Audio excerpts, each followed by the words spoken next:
नमस्कार, आप देख रहे हैं खबर विस्तार। मैं सबा रसूल। क्या 9 साल तक कोई बेटी यूं ही गुम रहती है और सिस्टम खामोश रहता है? रीवा जिले के सिरमौर थाना क्षेत्र से 9 साल पहले लापता हुई एक नाबालिग लड़की आखिरकार प्रयागराज में मिली, वो भी तब जब सिरमौर पुलिस ने पुराने मामलों को फिर से खंगालना शुरू किया। सवाल ये है कि जब परिवार ने शिकायत की थी तब उसे तुरंत क्यों नहीं खोजा गया? 2014 में नाबालिग लड़की सिर्फ इसलिए घर छोड़ गई थी क्योंकि माँ बाप ने डांट दिया था। वो डांट उसे घर से निकाल तो पाई, पर सिस्टम उसे वापस लाने में 9 साल लगा दिया। अब जब पुलिस ने ऑपरेशन मुस्कान के तहत गंभीरता दिखाई तो मामला सुलझा। लड़की अब 2 बच्चों की मां है, पति के साथ प्रयागराज में रह रही थी। परिजनों से उसने कभी संपर्क नहीं किया। एसडीओपी उमेश प्रजापति की माने तो 2014 से अब तक सिरमौर क्षेत्र में लापता हुई 15 बच्चों को पुलिस ने खोज निकाला है, लेकिन बड़ा सवाल ये है कि बाकी 7 कहां हैं और 9 साल का इंतजार किसकी लापरवाही से हुआ? 9 साल पहले लापता किशोरी को आखिरकार पुलिस ने प्रयागराज से ढूंढ निकाला है। सिरमौर पुलिस ने रीवा लाने के बाद कोर्ट में बयान दर्ज करा लिया है। वहीं लड़की के भागने की वजह माता पिता के द्वारा घरेलू कार्यों में डांट फटकार बताई जा रही है, जिसकी शिकायत परिजन द्वारा 9 वर्ष पूर्व थाने में की गई थी। परिजनों ने अपने स्तर में पता लगाया तो किशोरी की कोई जानकारी नहीं मिली। घर से नाराज होकर जाने के बाद वो अपनी मौसी के यहाँ चली गई थी, वहां से प्रेमी के साथ भाग गई। किशोरी अब 2 बच्चों की मां है। लापता किशोरी के घर से भाग जाने के बाद कभी भी परिजनों से संपर्क नहीं किया गया। पर अब बड़ा सवाल यही खड़ा होता है कि पुलिस जिसे ऑपरेशन मुस्कान का नाम दे रही है, तो ये ऑपरेशन मुस्कान के तहत की गई कार्यवाही है या परिजनों ने 9 साल बाद किशोरी को ढूंढ निकाला है। वहीं कयास ये भी लगाए जा रहे हैं कि किशोरी परिजनों से मिलने आई थी। तो पुलिस मुख्यालय का जो ऑपरेशन मुस्कान अभियान है, जो अभी जनवरी माह में पुलिस मुख्यालय द्वारा वापस से चलाया गया था, उसके तहत जो ऐसे बच्चे जो जिनकी आयु 18 वर्ष से कम है और जो गुम गए हैं, जिनके माता पिता ने उनकी गुमशुदगी की रिपोर्ट की है, ऐसे बच्चे कहाँ पे हैं उनकी पता तलाश करके उनको दस्तयाब करके माता पिता को सुपुर्द करना है।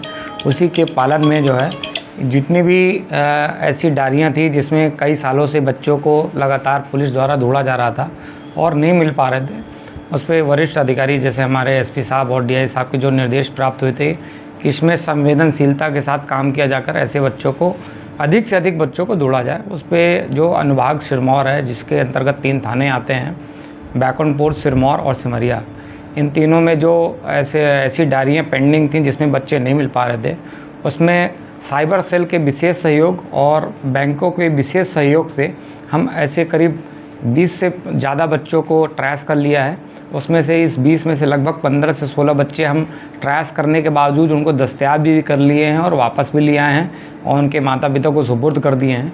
कुछ ट्रेस्ड बच्चे अभी जो पुलिस जो रूटीन है उसमें बिजी होने के कारण अपराध अभी हम टीम नहीं भेज पाए हैं। यथाशीघ्र हम उसमें टीम भेज करके जिन बच्चों को ट्रेस किया और अभी नहीं ला पाए उनको लाने का प्रयास करेंगे जल्द से जल्द। क्योंकि बच्चे जैसे मान लीजिए 5 से 7 साल पुराना अगर प्रकरण हो गया तो उसमें माता पिता से जब हम बच्चों के संबंध में दस्तावेज मांगते हैं, क्योंकि हम कहीं ना कहीं दस्तावेजों के आधार पर ही वहाँ तक पहुँच पाते हैं, ट्रेस कर पाते हैं, तो माता पिता उनके दस्तावेज उपलब्ध नहीं कर पाते हैं, कि ये चैलेंज आता है। फिर हमारे पास सेकंड ऑप्शन होता है कि ऐसे बच्चों के स्कूल से जा कर के उनके दस्तावेज कलेक्ट करें और उन्हीं दस्तावेजों का उपयोग करके हम क्लू ढूंढते हैं और लिंक बाय लिंक जोड़ते हुए साइबर सेल और बैंक और अन्य संस्थानों के सहयोग से हम ट्रेस करने में मदद। लेकिन पुराने जो प्रकरण होते हैं उसमें थोड़ा सा कठिनाई होती है।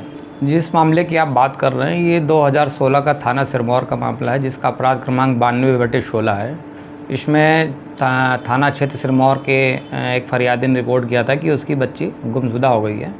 उसमें जो माता पिता थे वो अभी जब डायरी में हम वापस से काम करने के लिए गए तो माता पिता सहयोग भी नहीं कर रहे थे। उनका ये कहना था कि हमारे पास अब कोई दस्तावेज नहीं है, जिस कारण से मामले को ट्रेस करना थोड़ा सा टिपिकल हुआ। पर अंततः हम उस बच्ची को ट्रैक कर पाए और उसको हमने 2 दिन पहले ही प्रयागराज से दस्तयाब किया है। दस्तयाबी के बाद उस गुम बच्ची के माननीय न्यायालय में कथन कराए गए हैं।